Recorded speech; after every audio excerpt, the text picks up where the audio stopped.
केवल 15 मिनट आपके लूंगा।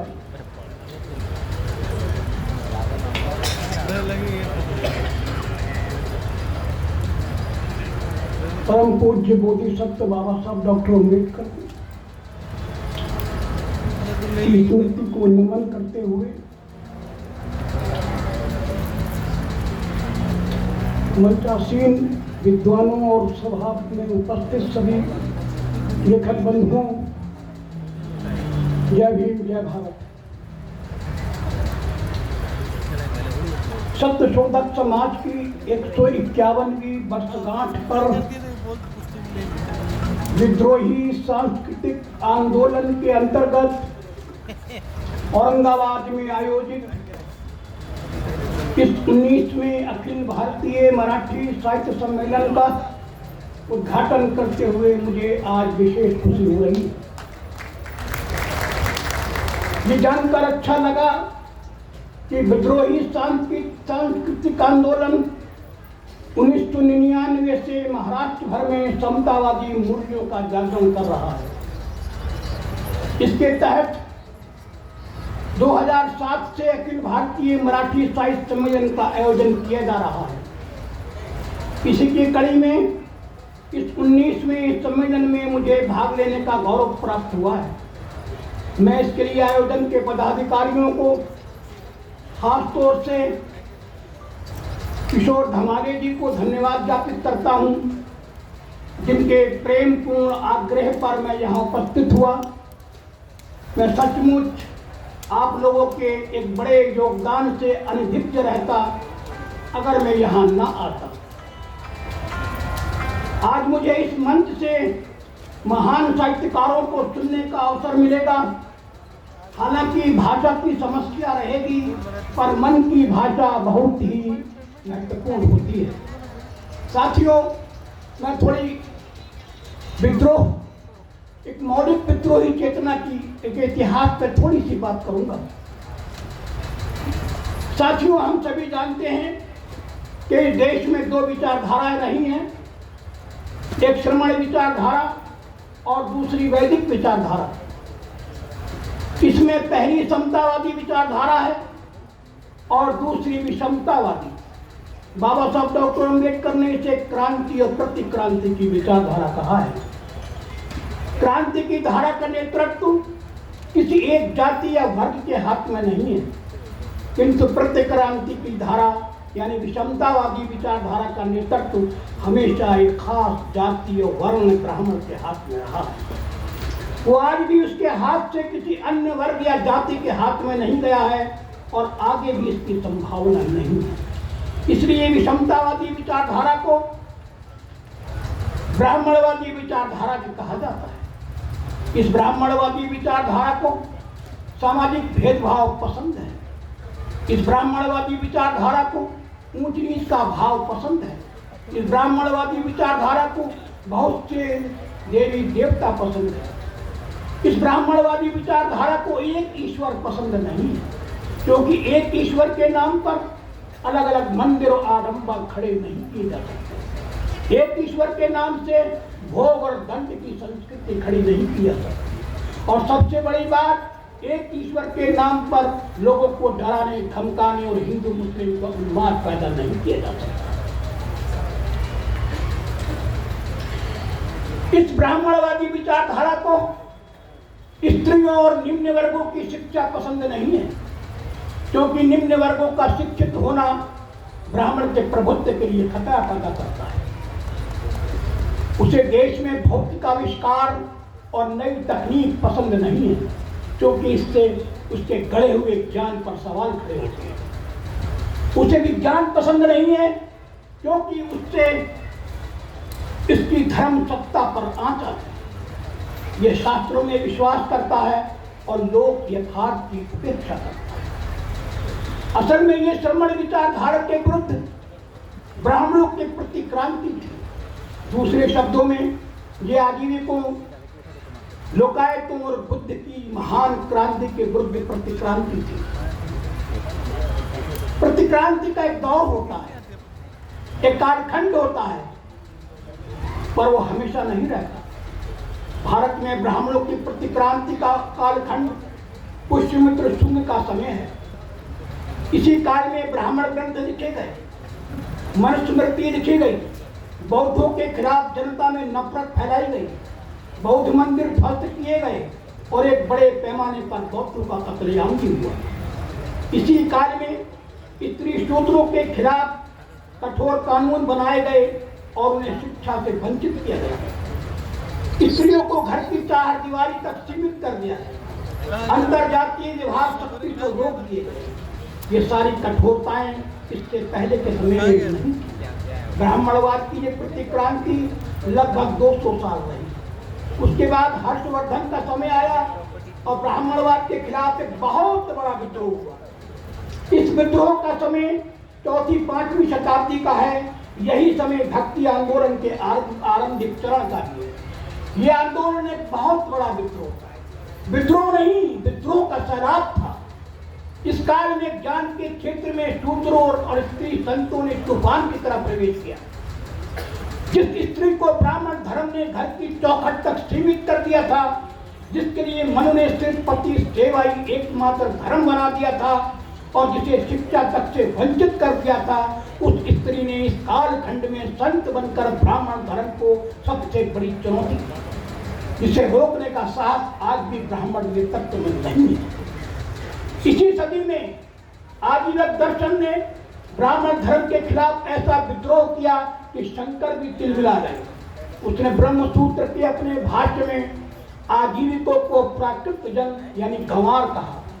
उसके बाद 8वीं सदी में विद्रोह का एक दूसरा सैलाब सिद्धों के रूप में आया, जिनका 12वीं सदी तक समाज में अमिट प्रभाव बना रहा।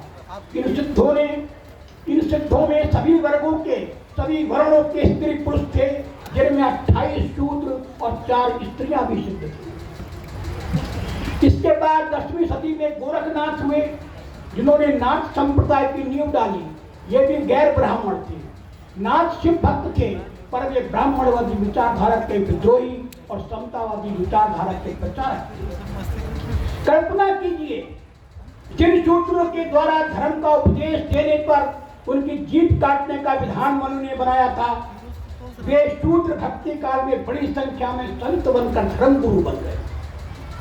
यह ब्राह्मण और ब्राह्मण धर्म दोनों के लिए बहुत बड़ी चुनौती थी, क्योंकि मनु के विधान के अनुसार ब्राह्मण ही धर्म गुरु बन सकता है। किंतु इन शूद्र संतों का विद्रोह इतना जबरदस्त था कि उन्होंने किसी भी ब्राह्मण को अपना गुरु स्वीकार नहीं किया। यही नहीं, उन्होंने बड़े से बड़े पुनीत और ऊंचे कुल के ब्राह्मण संतों तक को महत्व नहीं दिया। ब्राह्मण संतों का मजाक बनाते हुए कबीर ने तो यहाँ तक कहा कि अति पुनीत ऊंचे कुल कहिए, सभा माहि अधिकाई, और इनसे दीक्षा सब कोई मांगे, हंसी आवे वही।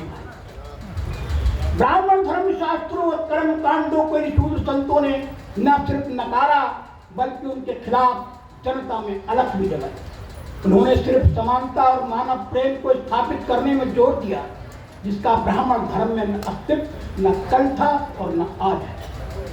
इस संदर्भ में कनप्पायर नामक नयनार संत सर्वाधिक प्रसिद्ध हैं। वो निषाद जाति के थे। उन्होंने ब्राह्मण को गुरु नहीं माना, बल्कि शूद्र को अपना गुरु स्वीकार किया। मीराबाई ने किसी ब्राह्मण को नहीं, चमार जाति के महान संत रैदास साहब को अपना गुरु बनाया। 15वीं शताब्दी तक आते आते तो इन स्त्री शूद्र संतों ने वर्ण व्यवस्था का ऐसा किला ध्वस्त किया कि भारत की ब्राह्मण सत्ता ने तिल मिलाकर उसको ठिकाने लगाने के लिए ब्राह्मण विद्वानों की पूरी फौज उतारी। स्त्री शूद्रों के विद्रोह का एक महत्वपूर्ण परिणाम यह हुआ कि उस विद्रोह में गैर ब्राह्मण जातियों का भी प्रवेश हो गया। 15वीं शताब्दी में कबीर और रैदास ने जो क्रांति की, उसने ब्राह्मणवाद और वैदिक संस्कृति के विरुद्ध समाज में ज्ञान और सामाजिक संघर्ष की नई चेतना ही विकसित नहीं की, बल्कि कई नई धार्मिक क्रांतियों को भी जन्म दिया। इनमें 2 क्रांतियां बहुत प्रमुख हैं। एक गुरु नानक की धार्मिक क्रांति और दूसरी गुरु घासीदास की सतनामी क्रांति। कबीर ने खुल्लम खुल्ला कहा कि ब्राह्मण उनका गुरु हो ही नहीं सकता, क्योंकि ब्राह्मण के पास सिर्फ पोथियों का ज्ञान है, उसके पास समाज का वास्तविक ज्ञान नहीं है। उन्होंने कहा ब्राह्मण गुरु जगत का, साधु का गुरु नाई, उरज पुरज कर मर गया चारों वेदांत में।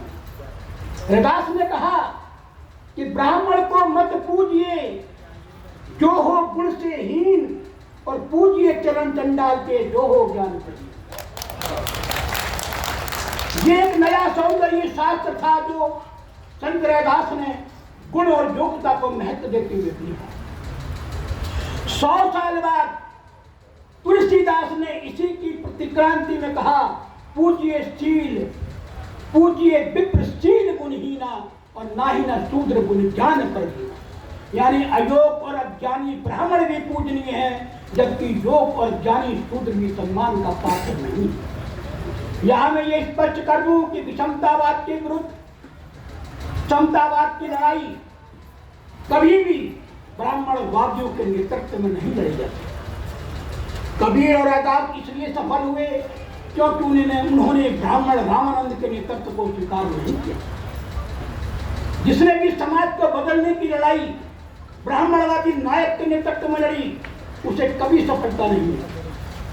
ब्राह्मणवाद की धारक के विरुद्ध लड़ाई की पूरी परंपरा के इतिहास में अगर आप देखेंगे तो ये लड़ाई वहीं कमजोर हुई है जहां उसका नेतृत्व किसी ब्राह्मण ने किया।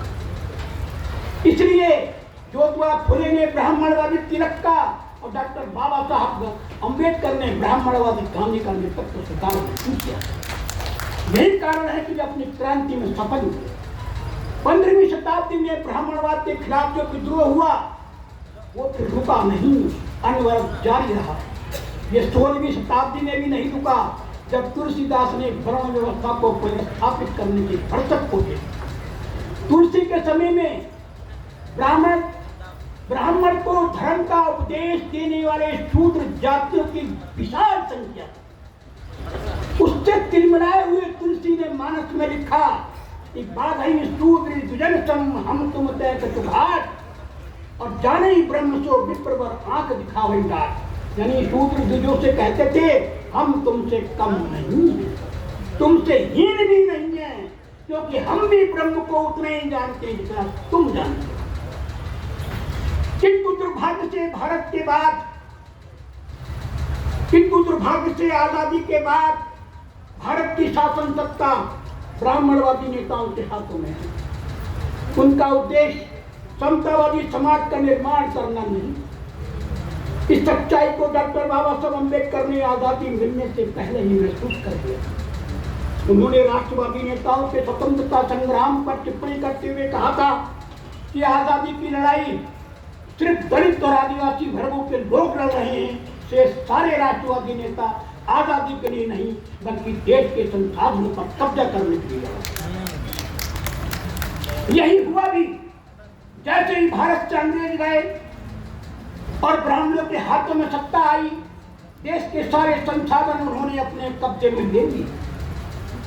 उन लोगों ने लोकतंत्र के नाम पर ब्राह्मणवादी राज्य कायम किया और सामाजिक और आर्थिक समानता के लिए जो आंदोलन चल रहे थे वे उनके दमन के प्रभाव नहीं होते चले गए। न दलित आदिवासियों पर जुल्म कम हुए और न गरीबी का खात्मा हुआ। समाज में यथास्थिति बनाए रखने के लिए हिंदू धर्म तंत्र को तेज कर दिया गया, जिसके कारण सत्ता के संरक्षण में ब्राह्मणवादियों की प्रतिक्रांति दिन पर दिन तीव्र से तीव्र होती चली गई। आज ये चरम सीमा पर पहुंच गई। बस अंतिम है, ये इसी प्रतिक्रांति का परिणाम है कि फांसीवादी ताकतों को सत्ता में आने के लिए ज्यादा मेहनत नहीं करनी। उसकी जमीन आजादी के बाद से ही तैयार की जा रही थी। इन ताकतों ने राष्ट्र सत्ता के साथ साथ धर्म और विचार की स्वतंत्रता पर भी नियंत्रण कर दिया। आज स्थिति यह है कि अन्याय के खिलाफ जो आवाज उठाता है उसे देशद्रोही बता दिया जाता है। उसे पुलिस और न्यायालय द्वारा सालों तक जेल में चढ़ाया जाता है। कोई जज न्याय प्रिय हुआ तो उसे जेल मिल जाती है, वरना वो जेल नहीं पड़ा। कईयों ने तो जेल की कोठरी में ही दम तोड़ दिया। इसके विपरीत दलितों, आदिवासियों और अल्पसंख्यकों पर खुली हिंसा करने वाले फांसीवादी लोग सत्ता के संरक्षण में आजादी से घूम रहे हैं, उन्हें कुछ भी उपद्रव करने, कुछ भी बोलने का परमिट मिला है। फांसीवाद के इस घोर मनुष्य विरोधी वातावरण में विद्रोह का साहित्य लिखना अब पहले से ज्यादा जरूरी हो गया। ये दौर इतना पेचीदा है कि हमारा बहुजन समाज भी आरएसएस और हिंदू संगठनों के बल की हो रहा है। हमारे आज के शंभू पर एक अलग ब्राह्मणवादी रंग के गमछा डाले घूम रहे हैं। वे गले में भगवा डाले, हाथों में त्रिशूल लिए सड़कों पर हिंसा करते हुए। ये हमारे विद्रोह के लिए एक नया मोर्चा है जो इस फांसीवाद ने पैदा किया। इसलिए हमें अपने समाज के इन भटके हुए लोगों के विरुद्ध विद्रोह के साहित्य पेश करना। अंतिम प्रश्न पढ़ रहा हूँ। विडंबना देखिए, दुनिया भर में पिछड़े वर्गों के संघर्ष खत्म हो गए, लेकिन भारत में न दलितों के संघर्ष खत्म हुए, न पिछड़ों के संघर्ष खत्म हुए, न आदिवासी समुदायों के संघर्ष खत्म हुए और न अल्पसंख्यकों के संघर्ष खत्म हुए। हमारे पुरखों ने संघर्ष किए, हमारी पिछली पीढ़ियों ने संघर्ष किए और हमारी वर्तमान पीढ़ी के लोग भी संघर्ष कर रहे हैं। आगे भी कुछ पता नहीं ये संघर्ष कभी खत्म होगा या नहीं। हिंदी के विद्रोही कवि दलित कवि मोहन मुक्त की एक कविता से मैं अपने भाषण का अंत करूंगा। मोहन मुक्त वसुधैव कुटुंबकम यत्र नार्यस्तु पूज्यन्ते और सत्यमेव जयते को संस्कृति के चुटकुले कहते हैं। क्या हम कह सकते हैं कि ये वसुधा हमारे लिए पूरा कुटुंब है?